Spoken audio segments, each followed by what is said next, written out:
क्या आपको भी लगता है कि कैटलिस्ट डालने से प्रोडक्ट का यील्ड बढ़ जाता है?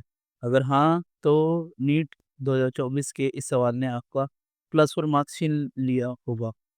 कैटलिस्ट सिर्फ रिएक्शन को पास करता है, वो इक्विलिब्रियम को शिफ्ट नहीं कर सकता। हेबर प्रोसेस में मैक्सिमम अमोनिया बनाने की सच्चाई ले ली चटर्स प्रिंसिपल में छिपी है। आइए इस रेट वर्सेस यील्ड ट्रैप को डिकोड करते हैं। तो फर्स्ट ऑफ ऑल ये क्वेश्चन को मैं रीड करता हूँ। For the reaction in equilibrium N2 3H2 gives to NH3 delta H equals to minus Q दिया हुआ है। तो हमने ना ए बी सी डी जो ऑप्शंस हैं उन ऑप्शंस के हिसाब से हमें हमें सही ऑप्शन चूज करना है। जैसे जो पहला ऑप्शन है इसमें अगर मैं बताऊँ कि जो यूज ऑफ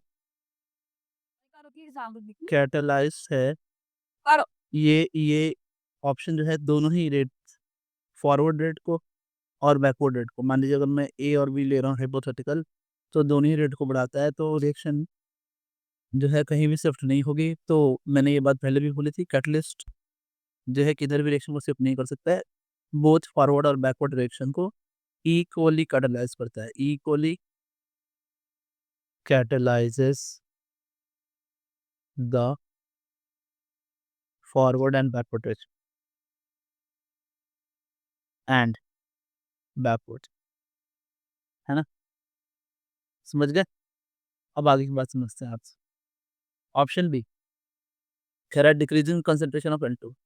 अगर N2 के कंसेंट्रेशन को हम डिक्रीज करेंगे तो होगा ये कि इक्विलिब्रियम उधर शिफ्ट होगा जिधर N2 के कंसेंट्रेशन को बढ़ाया जाए, और ये हमारा जो है कि बैकवर्ड शिफ्ट होगा। हमें तो NH3 कंसेंट्रेशन को बढ़ाना है, तो ली चटर्स प्रिंसिपल ये कहता ही है कि जो भी चेंज ये रहा है उस चेंज को मिनिमाइज करना है ना। तो इसलिए पहला तो गलत था ही, दूसरा भी गलत है, ऑप्शन बी भी गलत है। अब बात करेंगे ऑप्शन सी की। सी में कह रहा है low pressure high temperature and high concentration of ammonia.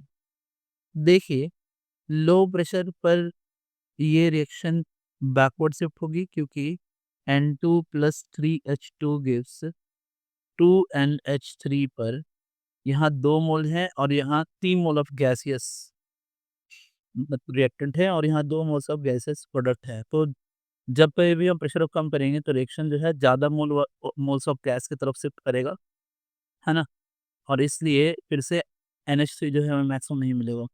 अब बात आ रही है डी ऑप्शन की। डी ऑप्शन में हमसे कह रहा है हाई प्रेशर, तो यस, मैंने आपको पहले बताया कि N2+3H2 के केस में हमारा रिएक्शन जो है वो इधर 2 मोल है और इधर 3 मोल ऑफ गैसेस हैं।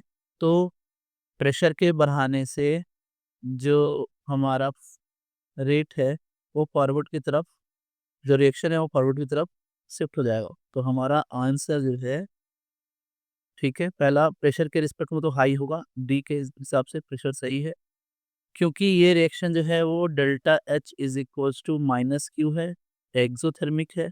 तो हम क्योंकि टेम्परेचर लो करेंगे तो रिएक्शन जो है टेम्परेचर को बढ़ाएगी, तो फिर से फॉरवर्ड होगा। तो यस, ये रिएक्शन हाई प्रेशर और लो टेम्परेचर पे काम करेगा and higher concentration of H2 रखेंगे तो H2 के कंसंट्रेशन को कम करेगा। H2 के कंसंट्रेशन को कम करने के लिए रिएक्शन फॉरवर्ड शिफ्ट होगी, और इसलिए ये तीनों ही बात जो डी में लिखी हुई है वो सारे करेक्ट हैं, यानी डी ऑप्शन करेक्ट है। तो हमारा फाइनल आंसर जो है वो फाइनल आंसर डी है। So thanks subscribe for more students.